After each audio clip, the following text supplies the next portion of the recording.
The day Osaro sold his late father's land to send his wife abroad, the entire village praised him as a responsible husband. People said his sacrifice would change his family's future forever, and for a while, it seemed true. Until 3 years later, when a stranger sent him a photograph close to midnight. In the picture, his wife stood beside another man, smiling in a way Osaro had not seen in years. That was the night he realized something painful. Sometimes the people we suffer for are the same people who fought us when life becomes uncomfortable. In the ancient city of Benin lived a young couple named Osaro and Eghonghon. They had been married for 5 years and were blessed with 2 beautiful children. Life, however, was not easy for them. Osaro sold spare parts at New Benin Market, working from morning till evening, yet the money was never enough. Some days he returned home exhausted with barely enough money to feed his family. Still, he never stopped trying. One hot afternoon, while sitting inside his small shop at the market, Osaro received a call from his elder sister who lived in Canada. After exchanging greetings, she asked him how life was going. Osaro sighed deeply before replying, "Sister, things are really hard here. I am trying my best, but it hasn't been easy." There was silence for a few seconds. Then his sister spoke. "Osaro, I have been thinking about something. Why don't you come over to Canada? Maybe life will become better for you here." Osaro's eyes were widely opened. "Sister, thank you. Thank you so much. But let me discuss it with my wife first before I give you an answer." "No problem," she replied. "Take your time and get back to me." That evening, after returning home from work, Osaro sat quietly for some time before calling his wife. "Eghonghon, please come. There is something important I want to discuss." His wife walked over immediately, looking worried. "Hope there is no problem," she asked softly. "No, Osaro replied. "Everything is fine." He then told her about a conversation he had with his sister. The moment he finished speaking, Eghonghon's face brightened. "That's very good opportunity," she said. Osaro remained silent for an amount before speaking again. "I've been thinking, maybe you should be the one to go instead of me." His wife looked surprised. "Me?" she asked. Osaro nodded slowly. "Yes, I believe it may be easier for you to settle quickly over there. Once you are stable, you can help bring me and the children over."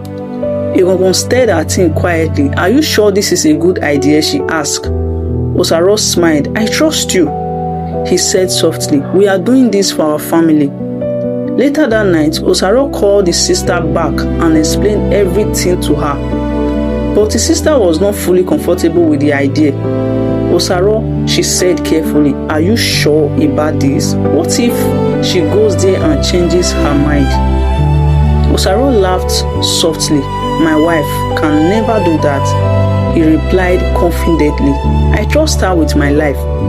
His sister sighed quietly on the phone. "Well, if that is what both of you want, then I will support it." The next morning, she sent money for the processing of Eghonghon's documents. After 3 stressful months of embassy visits, paperwork, and endless preparations, the day finally came for Eghonghon to travel to Canada. At the airport, Osaro held his wife tightly. Their children cried beside them. "Don't worry," she whispered to him. "Very soon, we'll all be together again." Osaro smiled and nodded. But deep inside him, he had no idea that distance was about to test their marriage in ways he never imagined. Things changed faster than Osaro expected. During the first few weeks, she called regularly. Sometimes she would even video call the children late at night, despite the time difference. The children would happily gather around the small phone, shouting and laughing as they spoke to their mother. Osaro endured the stress because he believed better days were coming. Whenever he closed his shop in the evening and walked home through the noisy street of Benin, hope kept him moving. He believed the sufferings were temporary. At first, Eghonghon still sounded like the same woman he married. But slowly, things began to change. The calls began shorter, then less frequent. Sometimes Osaro would call her repeatedly, but she would not answer until many hours later. Whenever he complained, she always had an excuse. I have been busy. I am at work. I am tired. There is too much pressure here. Osaro understood because he knew life abroad was not easy, so he remained patient. Months later, Eghonghon got a good job in Canada. For the first time in years, money finally began to enter her account steadily. But instead of bringing husband and wife closer, the distance between them only grew wider. One evening, Osaro's mother-in-law visited his house carrying bags of foodstuff. Osaro was surprised. Where did all this come from, he asked. The woman smiled proudly. Eghonghon sent money from Canada, she replied. Osaro forced a smile. That night, while his children slept on the floor beside him, he stared quietly at the ceiling. His wife had sent money to her mother, but she had not sent even a small amount for her own children. Still, he defended her in his house. She is probably still trying to settle down, he told himself. But deep down, pain slowly began to grow inside him. As time passed, Eghonghon started sending money regularly to her younger sister and mother back in Nigeria. Her family suddenly began living better. Her younger sister opened a small business. Her mother renovated part of her house. People in the neighborhood praised Eghonghon for remembering her family abroad, but Osaro remained in the same condition. Every morning before sunrise, he prepared his children for school alone. He cooked, he washed clothes, he rushed to the market, then returned home exhausted every night. Sometimes, after feeding the children, there was barely enough food left for him to eat. Yet, whenever anybody criticized his wife, Osaro defended her immediately. My wife is suffering over there for our future, he would say proudly. But the villagers had already started whispering. One afternoon at the market, an old friend looked at Osaro and shook his head. My brother, he said quietly, shine your eyes. Osaro frowned immediately. What do you mean? The man hesitated before speaking. I heard your wife is doing very well over there, but people are saying she hardly talks about you and the children anymore. Osaro became angry. Stop talking nonsense, he snapped. My wife can never abandon her family. The man raised his hands calmly. I am only telling you what people are saying. That night, Osaro could not sleep well. For the first time, doubt entered his heart. The next morning, he tried calling his wife several times, but she did not answer.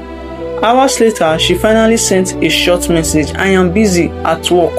I will call later. But she never called. Days turned into weeks. Weeks turned into months. The woman Osaro once spoke with every night had slowly become a stranger.